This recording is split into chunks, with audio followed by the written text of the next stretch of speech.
പ്രിയപ്പെട്ടവരെ, മനോഹരമായ ഒരു കാഴ്ചയാണ് കഴിഞ്ഞ ദിവസം ദൃശ്യമാധ്യമങ്ങളിലൂടെ നമ്മൾ കണ്ടത്.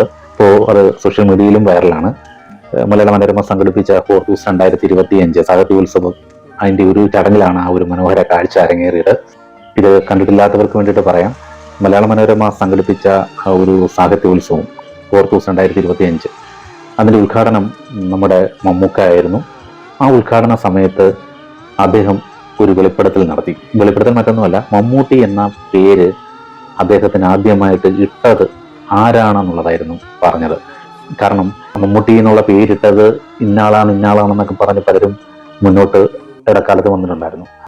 അതിൻ്റെയൊക്കെ ഒരു സത്യാവസ്ഥ കൂടെയാണ് വെളിപ്പെടുത്തുന്നത് എന്നുള്ള തരത്തിലാണ് മമ്മൂക്ക ആ ഒരു വെളിപ്പെടുത്തൽ നടത്തിയത്. ആ ഒരു രംഗം കണ്ടപ്പോൾ സിനിമയിൽ മമ്മൂക്ക ഇതുപോലൊരു രംഗം ഉണ്ടായിരുന്നു. അതായത് കഥ പറയുമ്പോൾ എന്ന സിനിമയുടെ ഒരു സിനിമാ രംഗം നിങ്ങൾക്ക് ഓർമ്മയുണ്ടെങ്കിൽ മനസ്സിലാകും. അതുപോലത്തെ ഒരു രംഗമാണ് മലയാള മനോരമയുടെ ഈ ഒരു ചടങ്ങിൽ അരങ്ങേറിയത്. അദ്ദേഹം പറഞ്ഞത് എന്താണെന്നല്ലേ, നമുക്ക് ആ വീഡിയോ കാണാം. പലരും ചോദിച്ച ആരാണ് ആ മമ്മൂട്ടി എന്ന് പേരിട്ട ആളെന്ന്. പലരും സ്വമേധയാ മുന്നോട്ട് വന്ന് ഞാനാണെന്ന് പറഞ്ഞവരുണ്ട്. പക്ഷേ എനിക്കറിയാവുന്ന, എനിക്ക് പേരിട്ട മമ്മൂട്ടി ദാണ്ട് അവിടെ ഇരിപ്പുണ്ട്.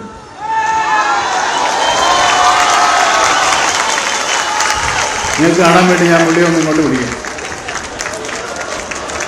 അദ്ദേഹത്തിൻ്റെ പേര് ശശിധരൻ എന്നാണ്. എളവനക്കാടാണ് വീട്.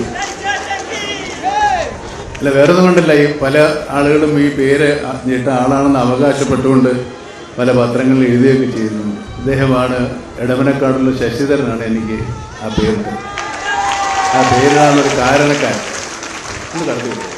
പലരും എന്നോട് ചോദിച്ചിട്ടുണ്ട്. ഞാൻ ഇയാളെ ഒളിച്ചു വെച്ചിരിക്കുകയായിരുന്നു, പുറത്തു വിടാതെ, ഒരു സർപ്രൈസ്.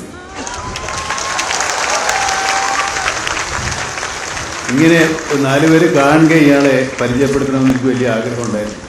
അതേതായാലും ഈ ഹോർത്തൂസിൻ്റെ അദ്ദേഹത്തിൻ്റെ ഒരു നല്ല മനസ്സെന്ന് തന്നെ വേണം പറയാൻ. കാരണം അദ്ദേഹത്തിൻ്റെ ഒരു പൊസിഷൻ എവിടെയാണെന്നുള്ളത് നമുക്കറിയാമല്ലോ. അങ്ങനെയുള്ളൊരു വ്യക്തി തനിക്ക് മമ്മൂട്ടി എന്നുള്ള പേര് ഇട്ടത് തൻ്റെ കൗമാരപ്രായത്തിൽ പഠിച്ച ഒരു സുഹൃത്താണെന്ന് വെളിപ്പെടുത്തുകയാണ്. അപ്പോൾ ആ ഒരു സുഹൃത്തിനുണ്ടാകുന്ന ഒരു അഭിമാനം ഉണ്ടല്ലോ, ആ ഒരു സുഹൃത്തിന് ഉണ്ടാകുന്ന ഒരു സന്തോഷമുണ്ടല്ലോ, അതൊരു വലുത് തന്നെ.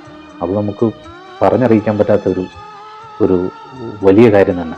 ഇത്തരത്തിൽ ഒരു കാര്യം ചെയ്ത മമ്മൂക്കായുടെ മനസ്സും അതും ഒരു വലിയ മനസ്സെന്ന് തന്നെ നമുക്ക് പറയാം, അല്ലേ?